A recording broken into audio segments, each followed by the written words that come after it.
tous, bienvenue sur la chaîne du fétiche de guerre. Cette chaîne a vu le jour suite à la lecture de plusieurs ouvrages. C'est une chaîne du ras-le-bol, c'est une chaîne du ça suffit. Nous allons ensemble découvrir ce que nous sommes, nous les Noirs, véritablement, la valeur que nous avons pour l'humanité. Nous allons découvrir ensemble des ouvrages, des textes, des ordonnances, des lois. Nous allons découvrir que nous vivons dans un univers extrêmement perfide, d'une histoire qui a été totalement dissimulée.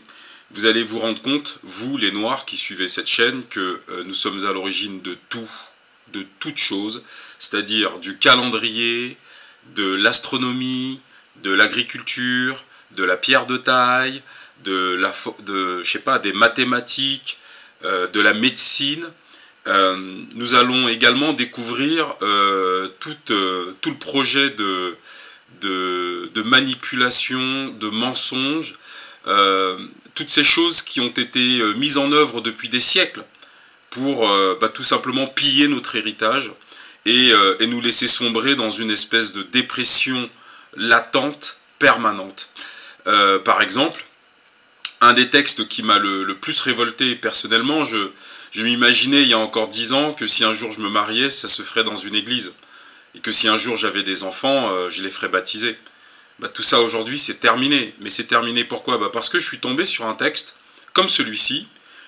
Pourtant j'ai étudié en France, mais on n'a jamais porté à ma connaissance l'existence de tel texte. Alors le texte que je vais vous lire, c'est juste une partie du décret d'un homme qui est né en Italie et qui s'appelait Tommaso Parentuccelli, qui était le pape, qui était appelé le pape Nicolas V. C'est un texte, une ordonnance, un décret, pour ceux qui ne savent pas. Le pape était aux royaumes occidentaux ce que le parrain est dans une mafia, c'est-à-dire celui vers qui toutes les richesses abondent.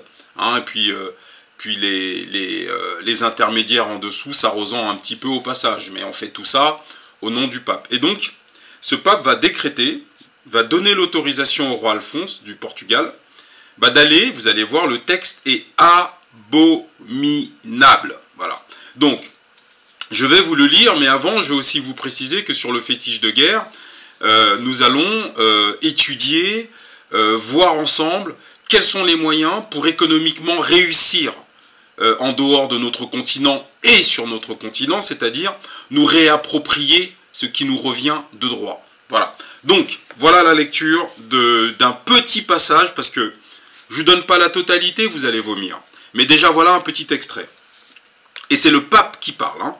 Considérant attentivement toutes ces questions, nous avions jadis, par de précédentes lettres, concédé au roi Alphonse, entre autres choses, la faculté pleine et entière d'attaquer, de conquérir, de vaincre, de réduire et de soumettre tous les Sarrasins, païens et autres ennemis du Christ, où qu'ils soient, avec leurs royaumes, duchés, principautés, domaines, propriétés, meubles et immeubles, tous les biens par eux détenus et possédés, de réduire leur personne au pluriel en servitude perpétuelle.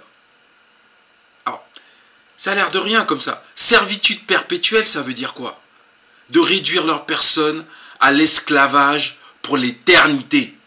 Voilà ce que dit un pape. Et bien évidemment, tout cela est fait au nom de Jésus-Christ. En gros, on a porté déjà la démocratie en Afrique le 8 janvier 1454, au XVe siècle.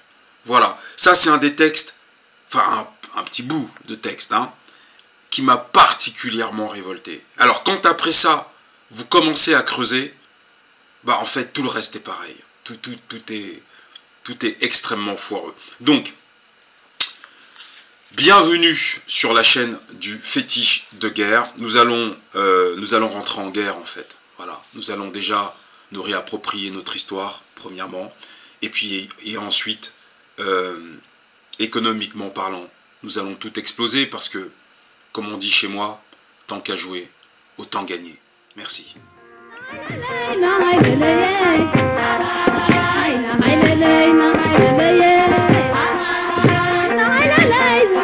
que